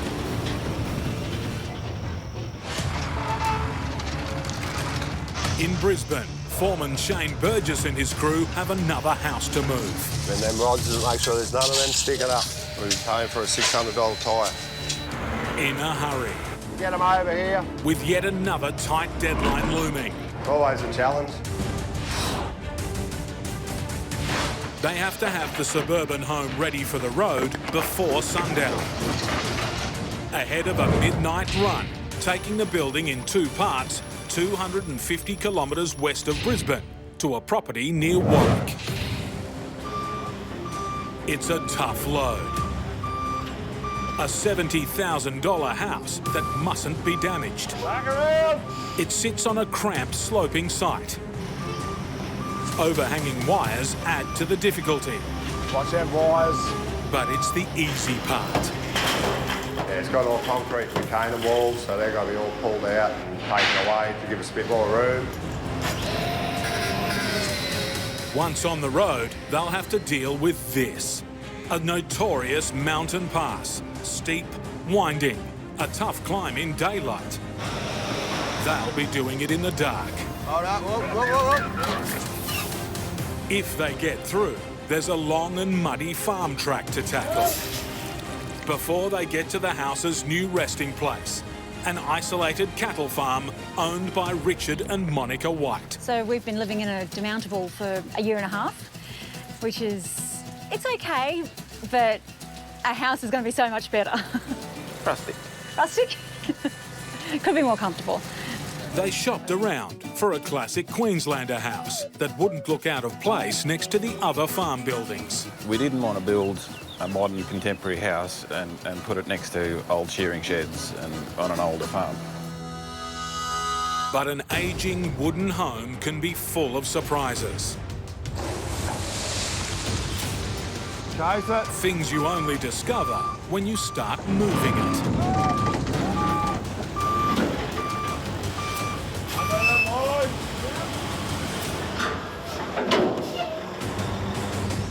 Next, Shane breaks out the chainsaw. Ready to cut her in half. To move a house this size, it would normally be cut straight down the middle. A bit more to cut and time to get it apart, so... But this one has expensive ornate ceilings that he has to cut around. Because if you went straight ahead, you'd cut all the plaster ceilings and wreck all them, like it's all nice plaster ceilings. The best way is just to step it so you miss all that. It makes separating the two halves more difficult. Well, make sure it's all cut, mate, otherwise you just... Well, it won't move.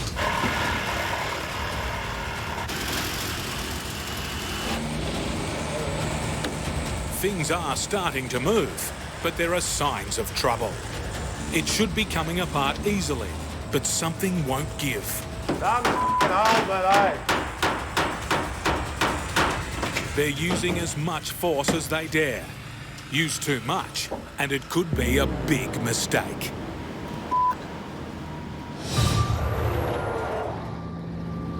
We're nearly going into enemy territory, South Australia. Cruising across the Nullarbor, Yogi should be relaxed. Instead, he's worrying about what lies ahead. Why am I sweating?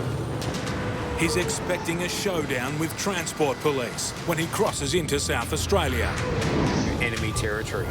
Last time he crossed the border, he was fined for a logbook infringement. Hey, I'm a criminal. Look at me. I really don't know how I'm functioning in the society that I live in. I am a criminal. He's taking on the authorities, fighting the charge. Time for battle suits, armour. Convinced he's now a marked man. You're already a target. As soon as you go under a safety camera, you're already a target. I am now, the mangy dog that's in the lion's den. You just feel the nerves starting to build, you know. Yogi crosses the checkpoint at the border without incident.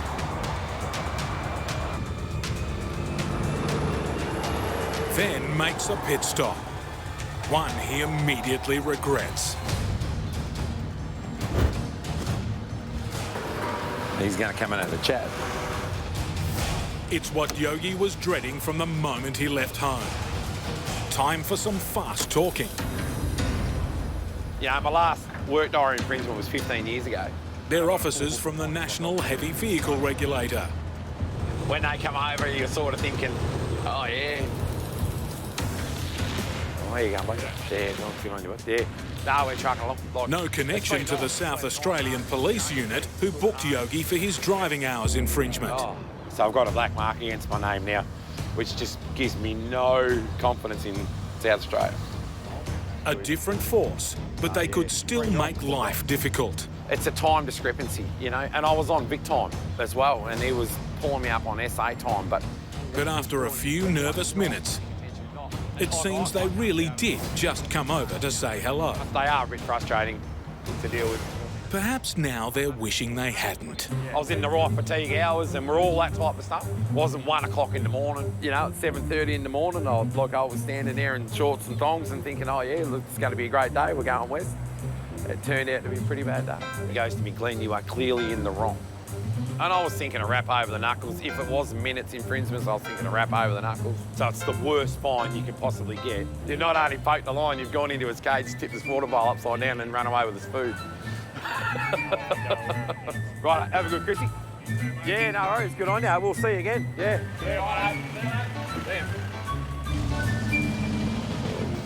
You talk to them blokes and it restores my faith in South Australia. They're nice people. They're good boys. They know what they're doing. But task force could be out the road. And she's all down for South Australia. Yogi's heading east again. Get as many hours under the belt as we can this afternoon into the evening. In a happier mood. Christmas is a few days away and he's planning to open one of his presents early. New steering wheel, my Christmas present. Merry bloody Christmas to me. Yeah, new wheel. She's white and everything. Oh, you won't wipe the smile off my face. He's also got a family get-together planned in Melbourne and a long-awaited reunion with his sick father, Dallas. I bet he's got his load of washing again. He's always got his washing. Dallas has dementia and is cared for by Yogi's mum, Tina. To have Glenn home for Christmas and his family with him will be one of the best things ever. His dad hasn't been too well the past few weeks, and this is the thing that's kept him going, knowing that Glenn, Amanda, Jack and Lucy were coming home. Dad's pretty crook. Like, there's no two ways of putting it. I've seen him 3 weeks ago, and I've never seen him so sick. It pains me to say, but this is probably it for Dad. You know, we probably won't see him next Christmas. Married truckers Nick and Joe are ready to set off on an Outback trek that will be one of their biggest tests yet. Rightio, dear, here we go. Back into it again. They're about to farewell civilization for more than a week. If I don't send this quick email now before we get out of phone range, and people are like, why didn't you respond to my email for the last 10 or 14 days?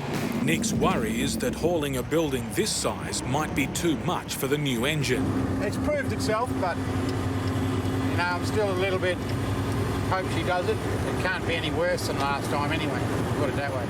For the tiny community 500 kilometres to the north, its safe delivery will be a big deal. Really, the community's been waiting for this donga since 2012. They started trying to negotiate, I think, with the government about getting their school building up there, and it's taken them that long. And then it was so close last year. I think it was so heartbreaking when we broke down and then we couldn't deliver it on time. So this job's been hanging over our heads for maybe 10 months now.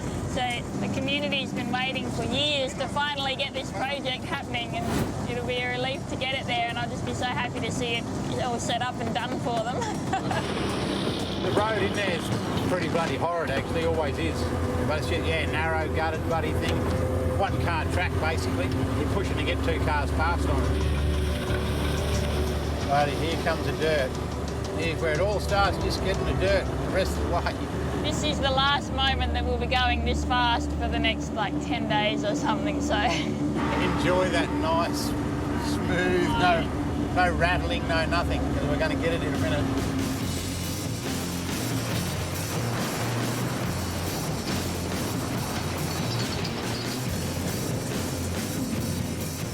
Last week, it took us 12 and a half hours to do 60k. With 42 tyres running on a road this rough, the odds of a flat increase with every kilometre. Sometimes we can have a good run, we'll do one or if any, and some other times we can just do 5 or 6 times. They've been driving for 10 hours, the last 20 kilometres on dirt. Daylight is fading fast. Up ahead, their first river crossing. Guess we'll make camp and cross that in the morning, I reckon. With nearly 30 tonnes of freight and 2 trailers to drag through the water, it's safer to cross in daylight. And there's another good reason to stop. Our first flat tyre, the first 20k of dirt. Well, that will be a morning job.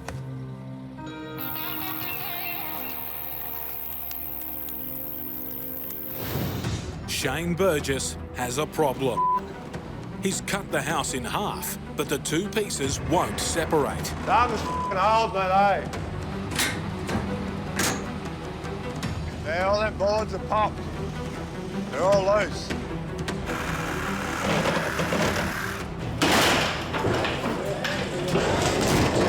There we go. Yeah, they're popped. Yeah, she's apart. One nail up the front there. Wasn't cut through the weatherboards.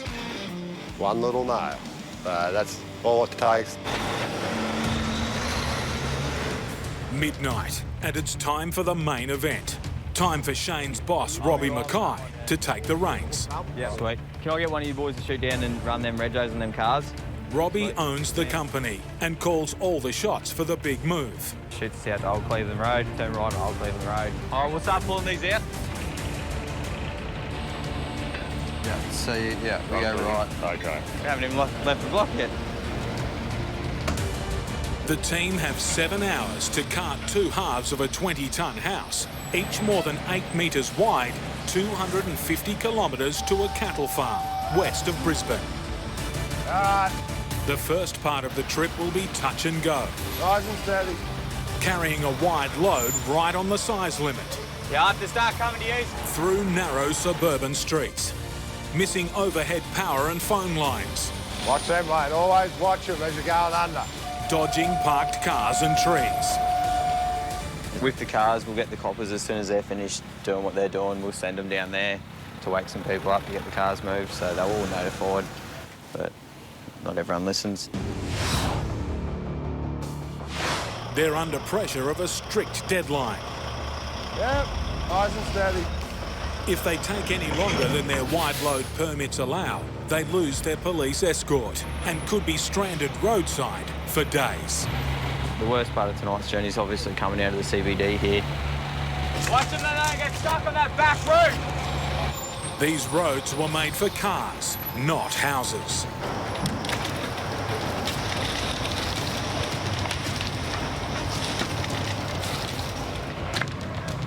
The $70,000 home needs to arrive in one piece. Any serious damage, Robbie pays for. You be right in your cars today? Yeah, you're right. Robbie has spotters making sure the roof doesn't snag the low-hanging phone lines. Watch them wires.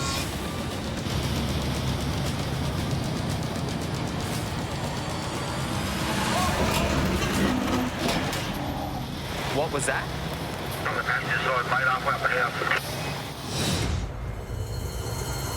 Yeah, we're working hard. She's full throttle going up here. Yogi and PJ are struggling out of Adelaide. You always just scan and gauges, you know. Up through the hills. So I'll listen for abnormalities. I know this truck like the back of my hand. So if something doesn't sound right, smell right, you know, you can smell anything. You got to have all the senses open when you're working hard, you know. 5.5 kilometres of low gear strain on a gradient that in parts is close to 10%. She loves the climb, the big girl. He needs to keep the hammer down and his speed up.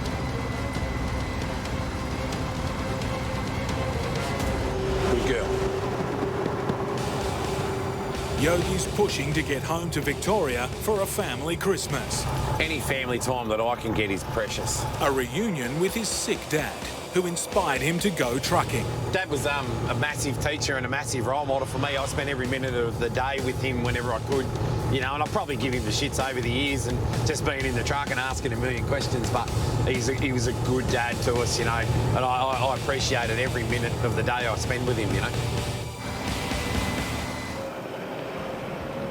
While he's eager to see his dad, after a 3,000-kilometre slog across the continent, Yogi's taking no chances with his truck. It needs a service. The play test is all the brakes, bearings, suspension, everything gets worked, put under maximum load. If there's nothing wrong there, it's actually...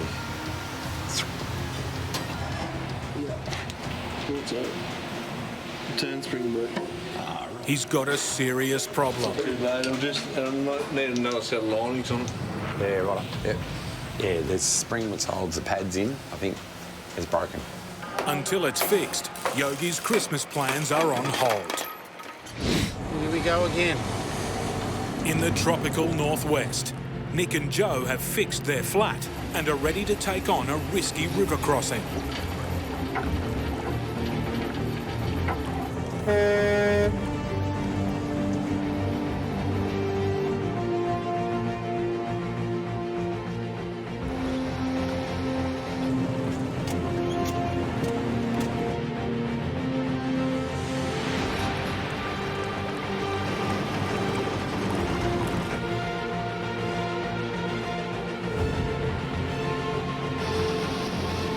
They're safely across, but straight into their next battle. Corrugations, deep and endless.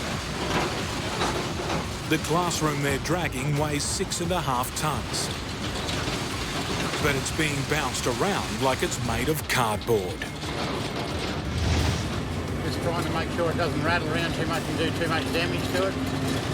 Bloody air cons fall off the walls. Yeah, just trying to get it there in one piece. It's just a matter of just poking along steady, steady.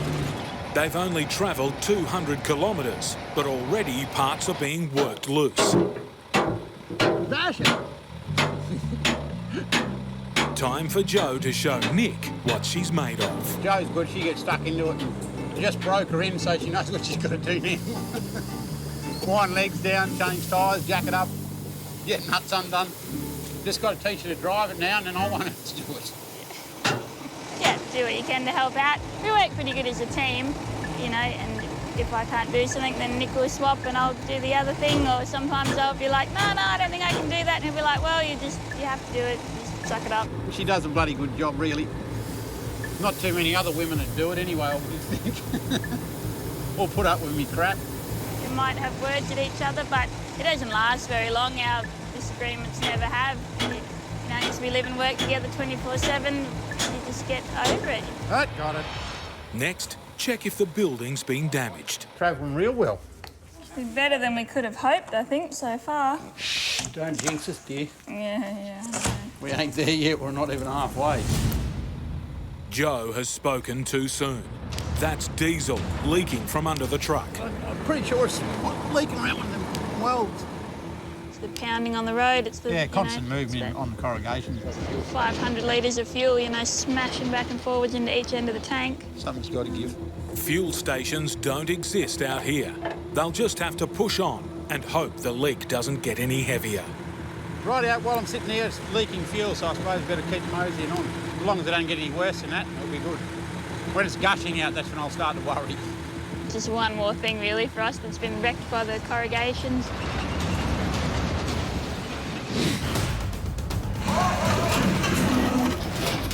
In Brisbane, Robbie Mackay's midnight house removal has hit a snag. What was that? The roof has jagged on phone lines.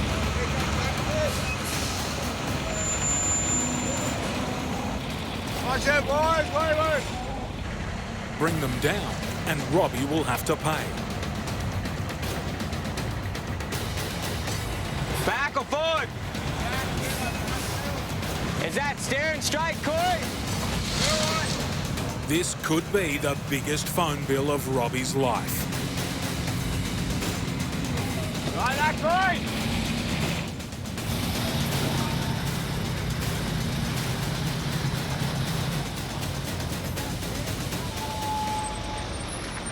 Should be right. The walking pace start and constant stops are wrecking Robbie's schedule. Just lift the front up. Yep. He has only 5 hours until his permit runs out, and he's barely left town. Adding to his nightmare, now the rain's coming down.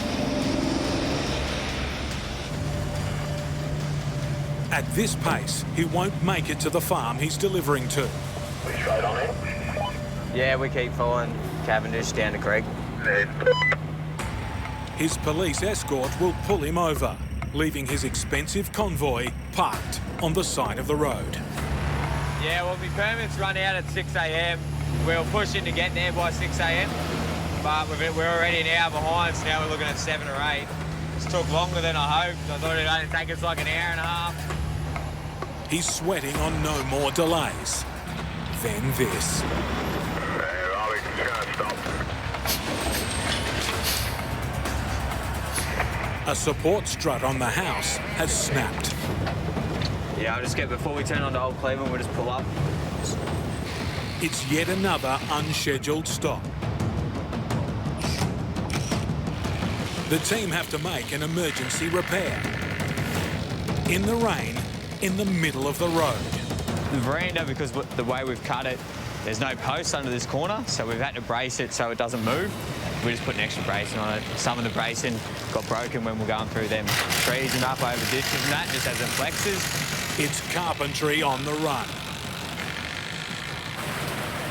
It needs to hold firm for the next 200 kilometres. If not, they risk losing the roof. Back in Victoria, Yogi's efforts to see his sick dad for Christmas have hit a roadblock. One of the springs on one of the pads has come off, so it's not returning. It's going to put some new pads in it. It's an extra delay, but Yogi's relieved. Yeah, I think it's a good find. Could have been a major, but definitely early preventative maintenance. While the repairs are carried out, Yogi decides to treat himself to his early Christmas present. Rightio. Steering wheel, this is my Christmas present from me to me. Merry Christmas from Kendall Trucking. I must be Employee of the Month. Yeah, I'm pretty stoked about this. It's all I've ever wanted.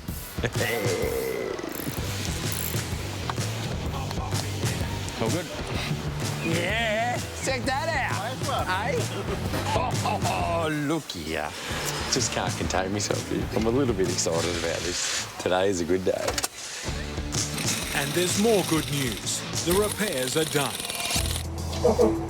It's 3 hours down the drain, but with a clean bill of health for PJ, Yogi can hit the road and head for his all-important family reunion. Oh, truck's good. Oil pressure's good. I just can't stop smiling with this. I really can't. Bring me the open road. Show me the horizon. Oh, nothing will upset me today. I am invincible today. Shit. Something's just let go here. Oh, what the hell was that?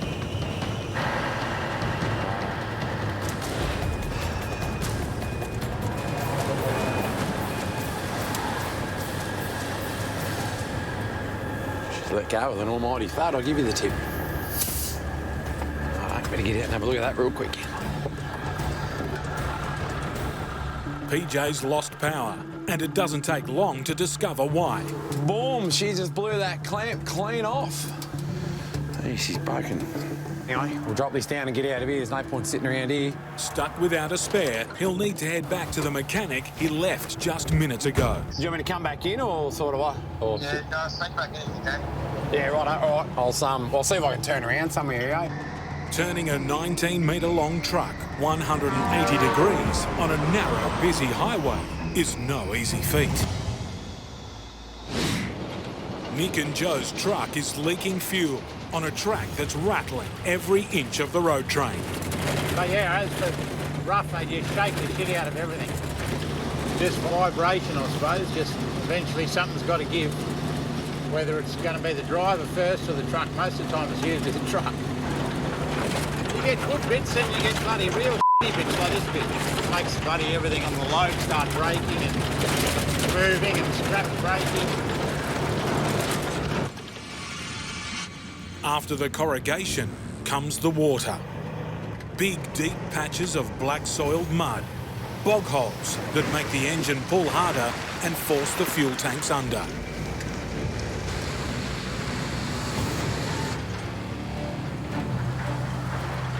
Hard to believe, but it's the dry season. The peak period for tourists. Lots of them. This is what we're going to get all day.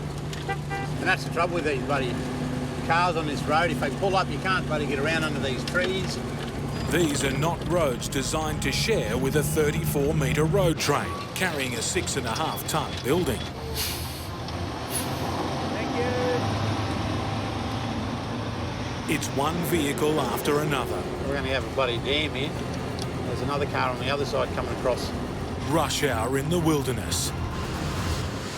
Yeah, a bit of traffic this morning. We've got a caravan and car behind us, a couple coming now. We've had a few passes, but we've managed to squeeze them all past. Oh, his missus is worried he's going to collect his van on the corner of the Donga. Plenty of room.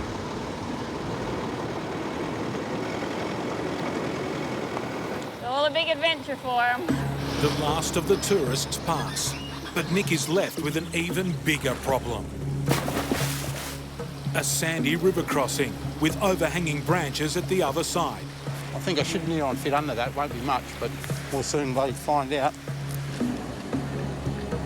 Well, here goes nothing. It's critical he keeps his momentum up. Lose it and he risks getting stuck. He's concerned whether the 4.5-metre classroom will fit under this gum tree, leaning low over the track.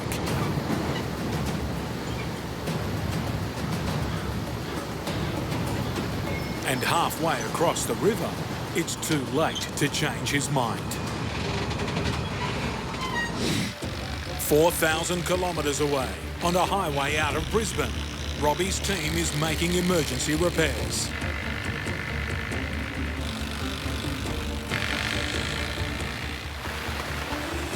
We just put an extra bracing on it. Some of the bracing got broken when we're going through them trees and up over ditches and that, just as it flexes. So we just put a bit more on it and then should be right for the rest of the way. And it's basically 2:30 and we've just got onto the gateway. They're running 3 hours behind schedule. And now this. Roadworks with a 40-kilometre-an-hour limit.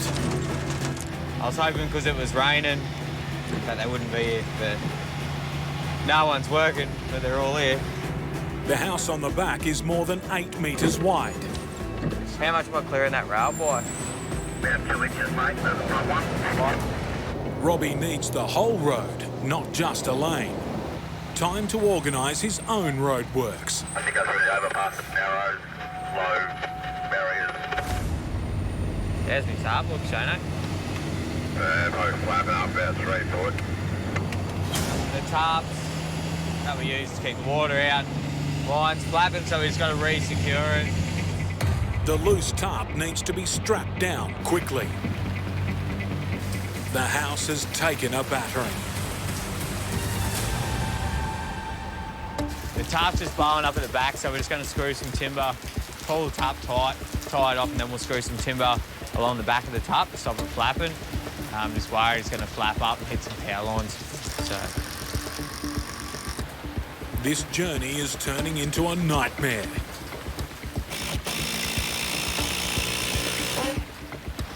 The house has to arrive on time and intact. At the moment, it looks like neither is going to happen.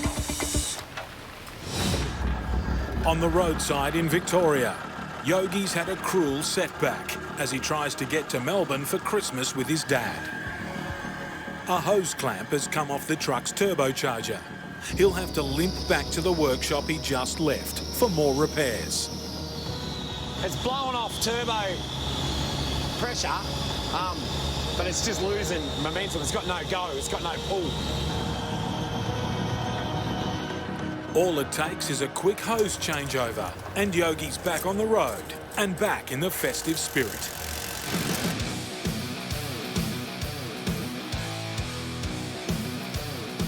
But he's got time to make up and still hasn't delivered any of his freight. That's 3 drops before he can head to his waiting family. Yeah, 3 deliveries on Christmas Eve is like playing Santa Claus, but I mean, he gets it done in a night, so I should be able to do it in a day. First drop, that troublesome piece of farm machinery. Looking good, mate.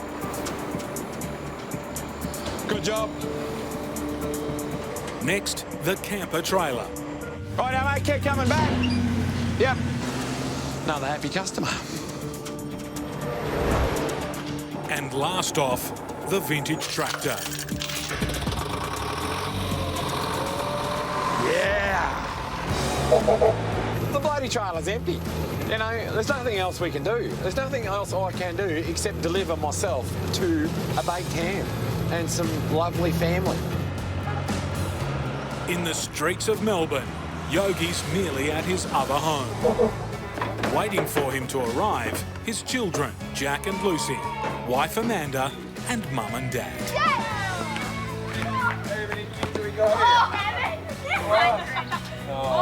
Poppy's here. Hey. How you going?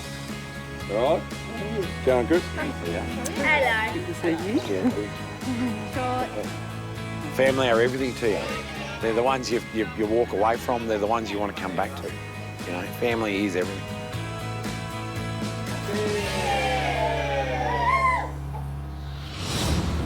Three hours behind schedule, Robbie Mackay's house-moving convoy is battling a notorious mountain pass. It's the tricky half-light before dawn, overcast and wet. Robbie needs the police escort front and back to keep the show moving. We don't want to stop because it'll ruin our run-up. The load is 8.5 metres wide and needs the whole road. Wait! Wait! Wait! Go through. Drive past. Through the range, and there's another hold-up. Lashing rain means loose tarps have to be tied down, stealing more time off Robbie and his team. Wait up, Shane. Just let him get out of there. Time's 20 past 6. We just had to stop, fix the tarps again. The permit runs out at 7. And we're definitely not going to make it by 7. So hopefully the coppers will let us keep going. Luckily for Robbie, they do. The convoy is close enough to the farm not to be causing any traffic worries. Soon they're on the bush track leading to the farm. Welcome to the Outback, eh?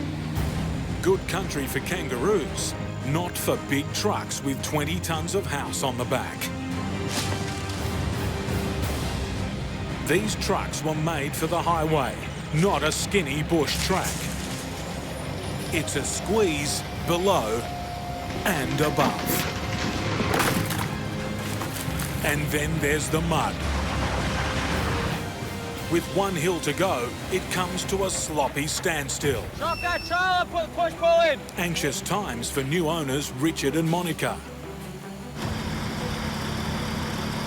We've gone through the creek, we're coming out the other side, just because of the rain.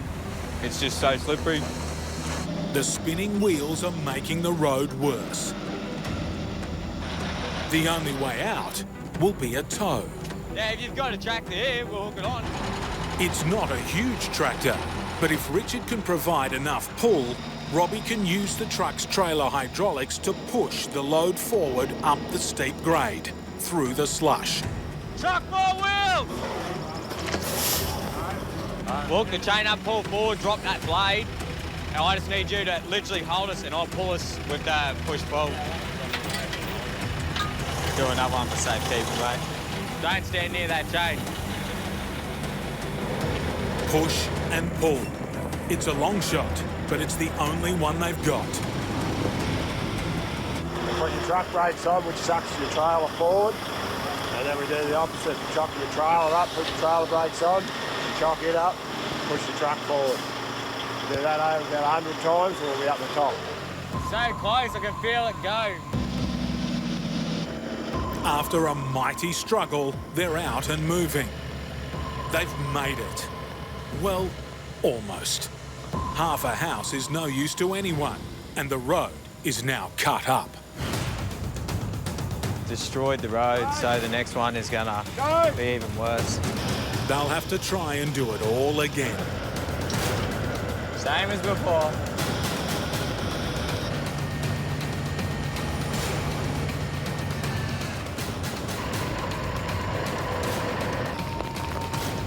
And after an 8-hour slog, a city house is ready for life as a farmhouse. Watching the house come across the creek, though, the guys did a really great job. They were all over it, making sure that the gutters didn't get torn off and things like that, so I think they did pretty good.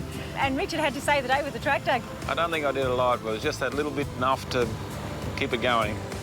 There was a few moments where I thought, you know, this sucks, but I mean, you know you're always going to get there in the end. Nick and Joe are in the middle of a nervous river crossing. They have to keep speed up to get through the sand, but on the other side are thick tree limbs that could crash into the top of the school building. It's going to be a scrape.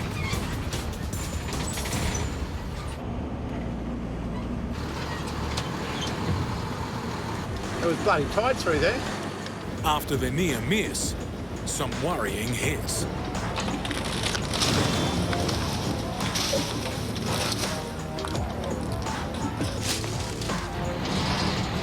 Next come the hills. It's a steep little this one. And with a 6.5-ton building pushing on the back trailer, they can be frightening. Dirty mongrel thing. Now we've got to go up the other side. The next rise is too big for a road train this long. Nick has to call for help from his father-in-law.